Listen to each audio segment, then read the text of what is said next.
everyone. Thank you for joining. David Cervelli and I are going to go through an overview of Summit 2017.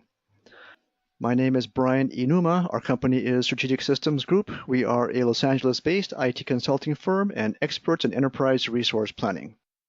We help clients leverage their ERP systems to provide peace of mind that their businesses are running smoothly and profitably. Good day, this is David Cervelli with Strategic Systems Group. I just returned from Nashville and attending the Microsoft Dynamics user group and wanted to share what we observed. For our discussion today, maybe we'll talk a little bit about why David attended Summit 2017. He'll also give us a quick overview of what it entailed being there. A discussion about maybe how cloud transition or cloud transformation might take place, some insights about the product, and an observation that came from the keynote. So David, why'd you attend Summit 2017? Well, first, Summit was in Nashville at the Grand Ole Opry Convention Center. So other than the good food and the music, 6,600 people attended, and 1,000 of them were partners, 230 exhibitors. It is the place to go if you are wanting to see where the product is going, what all the features are, and what tools are available, and also just to pose questions or see how other people are doing things. Everybody should go. I think everybody, partner, customer, user, should attend one of these every few years because it's just so insightful. You just can't get all this information just without. It's just so much available. You just can't get it anywhere else. Okay, so let me kind of backtrack a little to what. So you mentioned there's a lot of attendees, a lot of partners. If you were to kind of visually describe this to me, what would you say? Well, it's a large conference center, so they start out with in the morning with a keynote, depending on every day it's a different subject for a couple of hours, and then essentially it breaks out into groups. So there's one set of one area for AX, one for NAV, one for GP, and even there's some Solomon people floating around. But simultaneously, there are breakout sessions, and they are anywhere from 10 to 15 sessions going on simultaneously through the day. There'll be manufacturing and financials and AP and technical and even like Power BI and third-party tools that people are discussing, either demonstrating and showing you how you could use it or how they have used it. Since it is a user-based conference, much of it is demonstrated by users or with third parties and their users involved.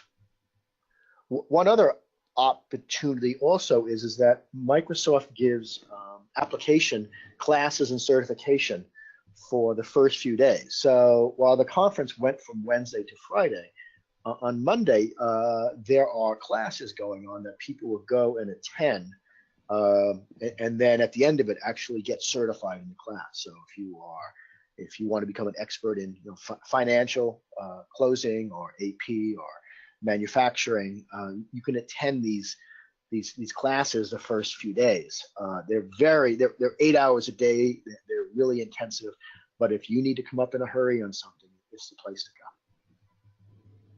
So in our notes, we have something about, let's call it cloud transformation. So what does that entail? Well, it's been, Microsoft has been moving, the whole industry has been moving to the cloud for various reasons. So on Tuesday was the partner conference. So it was, it's focus for the partners and discussion on where product is going. And so GP 2018, I'm going to talk primarily about GP and a little bit about AX and NAV, but I stayed focused on the GP side of things. But GP 2018 is being released in December. It's out for partners. So it has a release date of December, and 50% of all updates came from user suggestions. And that's really high from ever before. And my first concern was, well, was that because Microsoft is looking at the user base and giving them what they want, or is Microsoft sort of stepping back on this? And I'll answer that question in a little bit. But there are no significant changes. So from 2016 to 18, there's a lot of enhancements, but none of them significant. There's no big products being added, no big changes. And GP 2019 will be released in the year after, probably December. And they are saying that, again, there'll be most of the updates coming from user suggestions. Now, as of on the timeline, or the timeline that Microsoft put out a number of years ago, 2019 was the last version that they committed to. And what they're saying is, after 2019, everything is going into the cloud. So Dynamics 365 will be their path after that. And by then, all the functionality that is not in Dynamics 365 today, that is in GP, should be there, is what they're planning on. So there's a lot of people a little upset with that, because there's some people that have been running this product for a long time. A lot of partners have put a lot of time and money into it, so they're quite concerned that where's the product going and how are they going to fit in this space. For those partners that are selling the product, they're saying, gee, now suddenly our biggest competitor is going to be Microsoft themselves. So I can understand where there is some concern. During the partner breakout session for GP, the product manager reminded everybody that first GP products are supported for 10 years. So if 2019 comes out at the end of 2019, that's 2029, it'll end its life. So you could be running the product for that long. Also, they reminded everybody that these plans have come out and morphed more than once. So it's that's what they're trying to do. That's what they'd like to do. But as with all plans, the devil's in the details. But it's clear that that's where Microsoft's heading. They're moving everything to the cloud for quite a few reasons. And that's a whole nother subject that we can discuss. But that's where the product is going right now. So just to expand a little bit about product, say the time frame rolls by 2018, 2019, and then there are people that are still on a recent version. For that period of time, what do they do for support? Well, the product is under support for 10 years. So 2013 is supported through 2023, 2015 to 2025, 2016 to 2026. So you have to assume 2018 will be 2028 and 2019 is 2029. So that's a long time for software to be supported. So I think for all my customers I spoke to, they seem comfortable with that, because it'll still be supported. Companies like SSG, we sell a little bit, but that's not what our specialty really is in support and business consulting. So it doesn't impact customers like us. We'll be still around to support, whether it's in the cloud or it's on premise. For customers that are worried that in 2029 they'll come off of support, that's a long time ago. That's a long time from now. Two other items I want to bring up as part of this conference was both NAV and AX. NAV is in the cloud immediately, so the NAV partners were quite excited when I walked by that room. Basically, they are immediately in Dynamics 365, and AX is heading that way. It's only a matter of time where AX will be up there, just like GP and Nav. But AX is a far more complex product, and it'll take longer to get up there. But eventually, it will be there. Great, thanks. So let's move on for a little bit. Something about our keynote or your keynote that you observed. So what was your observation from that discussion? So, the keynote is often by a Microsoft person talking about where the product is going, where Microsoft is going. And it's sort of a kumbaya moment for everybody to feel good about being part of Microsoft and all. And they went through that, $72 billion in sales, cloud growth. They use something called surround strategy, and that is they don't go head to head. They surround the customer with products, so that it's just a different way of selling. And they are certainly pushing the Office 365 and Dynamics 365 model. Essentially, everything's going to the cloud. And again, as I said, it's where the industry's going. But the one thing that I guess sort of disturbed me and the people around me was historically Dynamics was a mid-market product, and it's getting more and more functional and broadening its appeal.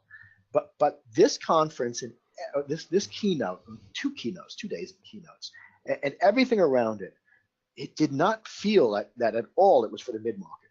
It was all about big companies.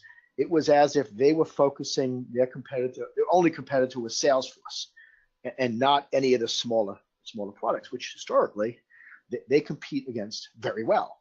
They are looking at that as a competitor, and was a little disappointing for people that are not in that market. So for example, they spent some time talking about using CRM to collect information, and then using those names that they collected in the CRM to sell credit cards through a call center. And that is something that is nothing that that I'd ever seen of any of the customers and products that we work with. But I felt out of place. It was just so big, and I wasn't the only one to observe that. We kind of see this in other situations where companies sort of neglect to some extent the small and medium-sized businesses to go after larger enterprise customers. So this kind of feels like the same thing, does it? Yeah, I mean, I can understand where you want to move upstream, but I always feel that you have to take care of the customers you have and the space that you're in. And it didn't feel like they were doing that. The CRM was their keynote, and their whole keynote was focused all around the CRM and not around the smaller pieces. Okay, great. So if you were to point your finger at maybe an action item for the folks who are listening, what would that be? Well, I guess maybe, first I want to say, if you are a member of the GP user group, the keynote and all the sessions are online. So you can go listen to it yourself. If you're not a member of the user group, I still believe you can get to the keynotes. Those keynotes are public, and they're off the Microsoft site. And we'll find it and we'll post it at the end of this video. If you are a customer of GP today or any of their products, nothing's changing. You can still support your product for 10 years and going on, or if you upgrade to 2019, at least 12 more years. So I don't see a problem with that. I think it's a fine product, and companies will be able to utilize it. And to be honest, it's even beyond that. We have a lot of customers running old versions of GP because it's working for them, and they are not in support. So you'll certainly be able to self-support that product. So what's going on with the space, or this space right now? It's in a lot of flux. I don't think people have to really worry about it right now, because I think there's a lot of time for things to work out. And if you're happy with GP, then just maximize it. If you're unhappy with GP, well, that's a different question. Maybe you should call a good consulting firm to help you with that. Great. Just a couple of dates coming up. next summit is going to be in Phoenix, Arizona on October 15th through the 18th, 2018. If you sign up in like 30 days, it's like $300 or $400 off. If you sign up within 6 months before it, it's another discount. So, and then there is an Amplify, which will be in Chicago on March 20th to the 22nd. The Amplify is smaller. It's specifically for GP users, and the summit's much larger.